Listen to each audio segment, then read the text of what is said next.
We're here today with Jamie Rhodes of the Tillamook Early Learning Center. And my name is Kara Maiko. I'm with the Tillamook County Pioneer, and this is our ongoing podcast series for get to know your local nonprofit and what's happening in your community. So, with that, I will let Jamie introduce herself. Thank you so much, Kara. My name is Jamie Rhodes, and I am the Executive Director of Tillamook Early Learning Center. I'm going on my third year here in Tillamook, and it's almost 6 years in early childhood education for me. I have a previous career in healthcare IT, so I'm a little bit new to the industry, but we need all the help we can get here, and advocating for young children is definitely something that I'm passionate about. Wonderful.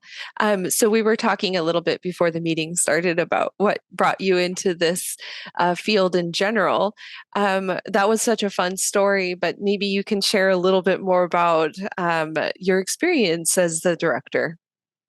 Absolutely. So I started this journey, if you will, in Sitka, Alaska, where I took my son to preschool for the first time. He was 3, and I was dropping him off, and it was just this great, wonderful experience. And I was leaving, and the director in the office was frantically keying payroll and trying to cover lunch breaks and do a lot of stuff that she was feeling overwhelmed. And she said, "I'm quitting this job. You should take it." And I said, "No way. You look super stressed out. I never want to do that." And 2 weeks later, I was sitting at her desk doing her job. So that's actually, it's a funny story of how I got into it, but it's very representative of our industry.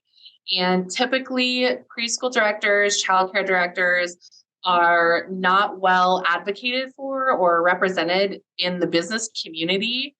Typically, it's been seen as just babysitting or something that just moms do.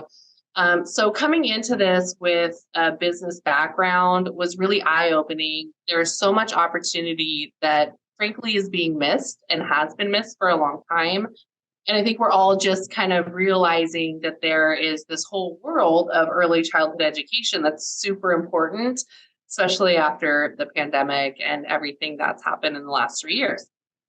So same situation here at Telk. I came on board, and although it was not in such a bad state, the Tillamook Family YMCA had come on and taken over operations for the executive director, managing finance, grants, paying off some debt that we had. And we were just getting kind of settled in that area when I started on site as the executive director, really running the program and the day-to-day operations on site. Nice. That's amazing. So it sounds like you have a really strong background in organizational management. How have you seen how have you seen your skill set influence the Early Learning Center? Have you brought something new to the table, or are you just kind of like um, keeping it kind of status quo for right now? That's a great question. It's definitely not status quo here at TELP. When I started, it kind of was. And unfortunately, status quo means usually an overworked director. So it was a level of staff in the classroom, and then the director and one admin person. So the director was in the classroom covering breaks, and if somebody called out, and it was very reactive in its process. Coming in with that background of business, I really wanted to turn the ship to be proactive and looking forward and pushing the direction rather than receiving what's happening and responding to it. So in that vein, I just came in and started hiring as much as possible. It took 2 years to really turn the staff and get enough people that the classroom started to feel calm and organized. And I wasn't in there. I was able to focus on the business, which is really important, finances, grant writing, all of the things for a nonprofit. So one of the things that I did bring to the table was developing an organizational structure where it's me and the board of directors. We have administrative leadership. We have an assistant director, a program coordinator, lead teachers, teacher qualified staff, aid staff, kitchen staff, everybody knew cross trains in the kitchen so that we're always covered. No matter what happens, we have somebody to step in and fill that gap, which is kind of a basic philosophy in any business, but it was just severely lacking here as well as many other childcare centers. That's So awesome. we developed that about 3 years ago, 2.5. Fantastic. That's incredible. Um, so let's see how like you mentioned that in our interview form that you wanted to talk about the color fun run. That sounds like potentially a fundraiser, I'm guessing. Yes, it is. I do want to talk about that, but I'd like to talk just really quickly Oh, please. about some of the other organizational things that we've done because they're really, really important. 2 years ago, as we're hiring quality staff and looking at our contracts that we have with the state, we have to pay a certain amount for quality teachers. We wanted to take that best practice and implement it across the board to raise the bar for everybody. So we developed a wage scale that matches with ORO, which is the Oregon Registry Online. It's the system that tracks continuing education, first aid, CPR, all of the things that an early childhood educator has to have. So our wage scale matches that, and we have developed a path for career development in that. And then last August, I'm very, very happy to say that we were able to bring fully paid health insurance to all of our staff that are working over 26 hours a week. 40 Woohoo. hours. Yes, it's so exciting. 40 hours is way too much for any person in a classroom. So we decided to put the threshold a little bit lower to offer the opportunity to more employees. And it's really made a huge difference. That's incredible. Congratulations. Thank That's a you. huge achievement. Thank So, you. It is. and that's a wonderful thing to preface your fundraiser with. So I'm guessing Absolutely. that's what some of the resources are going towards. Perhaps not directly since you have grants and dedicated funding, but what is the fun run raising money for? Great question. So our main fundraiser, we did it for the first time last year, and directors from the past here in Tillamook, they're still lingering around. We have conversations. They're like, "Oh, I always wanted to do that." So we held a 5K color fun run out at the port of Tillamook Bay. Um, so 3.1 or so miles of beautiful scenery looping around the port. And we had several color throwing stations where our volunteers threw colored chalk dust onto the runners. Last year, we made about $20,000 on the run, which entirely went to tuition assistance and scholarship support.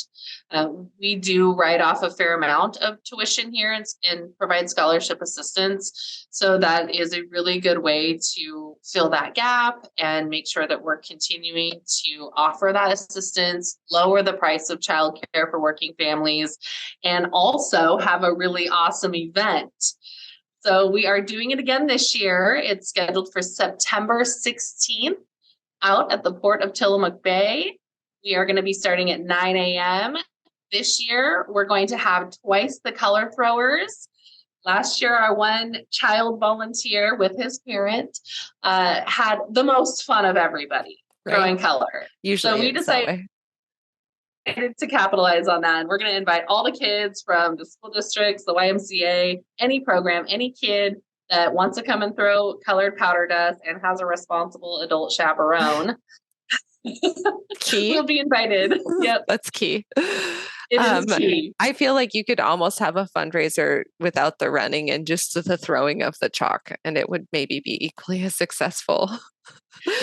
I mean, if I'm being honest, that's pretty much what it ends up being because it's a fun run. So we have dogs and kids, and strollers, I and love it. we're kind of meandering and taking our time. It takes a while to get through the course. Right. And is that open to any runner, or is this like a set group of people? It is open to absolutely anyone who wants to participate. Wonderful. We'll be putting our registration link on our Facebook page and our website in the next few weeks as we develop that and get some of our marketing stuff going. But we will be starting to push that really soon, and you'll start to see that coming. Wonderful. Well, I have some cats in the background, so I apologize. I might have to edit that out, but I uh, don't hear cats. wonderful. Um, why don't we talk a little bit more about the audience that you serve? So clearly, early learning, preschool. So I'm guessing anywhere from 18 months to 4 years old, kind of in that age range. Is that about right? Or That's exactly right. Technically, we're licensed 12 months to 12 years. Right now, our toddler room is 18 months to 3 years, and we have 8 kiddos in there. And then we have two preschool rooms, one for 3-year-olds and one for 4-year-olds getting ready to go into kindergarten. And there's 18 kids in each of those classes. We've had 3 classrooms here for a really long time, and I am happy to say that we did receive some grant funding in the last couple of months to expand, and we're actively searching for an appropriate location. As I'm sure most people are aware, there's not a lot of space here in Tillamook. But we are talking to churches and anybody who has anything with, the right number of bathrooms and hand washing sinks. And the intention is to open 2 additional toddler age classrooms, ages 12 months to 24 months by September. At the minimum one, but we're working on 2. you are ambitious. I am ambitious. I'm not sure what I'm thinking on some days because I also have 2 young children and a house and pets and everything else. But this is I my love it. passion, especially as an older parent. Coming to Tillamook County, I realized there's no childcare. We landed at my mom's in Manzanita 3.5 years ago, and there was literally nothing up there. And then I got this job, moved to Tillamook, and there was like a little bit of something, but I had to work here and become the director really to make sure that I had a spot at the table. Right. And how do you see, I mean, you have I'm guessing a lot of people who work within early learning happen to be parents, either new parents, older parents, or perhaps soon to be parents. I mean, it pretty much covers every human, so that's not Yes, really the much of answer a is statement. So, but the answer is yes, yes, and yes. yeah. We have all kinds of families here. We're serving almost 70% low income families. We have Spanish speaking teachers in every single classroom in the kitchen. We do our best to translate everything that we have. We're still working on some of that as far as the enrollment packets go and things, but we do have a lot of that already on hand. Our parent demographics range. It can be anybody. And one of the things that's sort of funny is people will find out that they're pregnant and call us to get on our wait list for the Oh, toddler class. that's adorable. So we've had people on the wait list for a couple of years, and all of a sudden Oh, they bring an 18-month-old baby, and we're like, wow, you got on the wait list when you were pregnant. This is really cool. Welcome. um, that's interesting. So, how much more space would you need to accommodate everybody that would be on your wait list? If Well, at least 2 more toddler classrooms. We're finding that the need really is an infant toddler. If we were able to expand into the infant space, which is much more highly regulated, there's just a lot more to consider as an administrator to open a program like that. We would be able to fill easily 2 more classrooms, and the ratio is 1 to 4. 1 teacher, 4 kids, maximum 8. We can only ever double our ratio in the classroom. So we could probably fill 2 toddler rooms, 2 infant rooms easily. And then outside of that, I don't really have the census data to answer more than that. But I would assume we would be able to fill spots, especially as we are able to lower tuition and make it more affordable for families. that's fantastic. Do you find that now that you're expanding this program, that there is perhaps an increased capacity within the community for additional programs like yours? Or do you feel like one program serving everyone and expanding that program is enough? Like, would you like to see other early learning centers, perhaps in North County and South County? Absolutely. I've said from the beginning, there's no competition in this industry. It is They're so all babies. unique. We say Right. that. And so we really welcome our peers and our other providers in the industry. We know that we're all sitting in the same seat, which is probably a little stress. probably not enough money to operate because there's such a slim margin in childcare. We support in-home providers who are trying to open an in-home center. The local CCR&R is a great resource. They can help those providers walk through getting set up with the DHS or For, ERDC payments. for people who don't know the acronyms. For people who don't know the acronyms, ERDC stands for Employment Related Daycare. That is a subsidy offered by the state of Oregon. It's a free benefit. It is income based, but you never have to pay it back. The family never has to pay it. And you So mentioned CCNR. CCR&R is the Child Care Resource and Referral Network. Most people can call 211 to get information on childcare provider availability, and that is who manages that list. Oh, that's fantastic. I didn't even know anything like that existed. Yes, it's really great.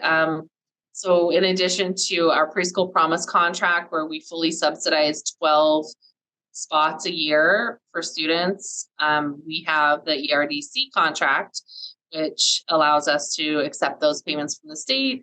And again, getting working families back into the workforce is the most empowering thing, and we want to support that 100%. Absolutely. I think we have just a few more minutes on our Zoom meeting.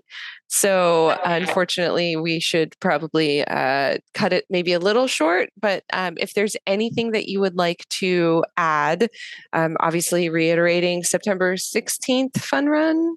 Perfect. And you're going to send out a registration link. I'm sure we'll see that on Facebook, and we'll probably have more to come the closer we get to the date.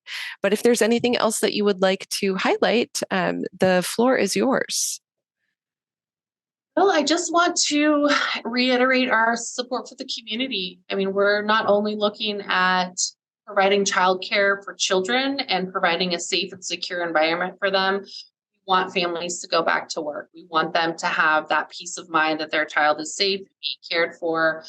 We're serving them USDA meals and giving them a rest time. And in addition to families, we're supporting the community. And really want to meet the needs of our employers who are struggling to find childcare for their employees, and helping them to grow their industries as well. We have extended our operating hours to 8 p.m. to support community activities such as support groups, or Oregon Food Bank had a Food for All program, and we provided childcare so that families could attend that. So we want to see community engagement increasing across the board, and providing childcare is one way that we can do that. Beautiful. Well, thank you so much, Jamie. And I look forward to seeing what the Tillamook Early Learning Center comes up with next.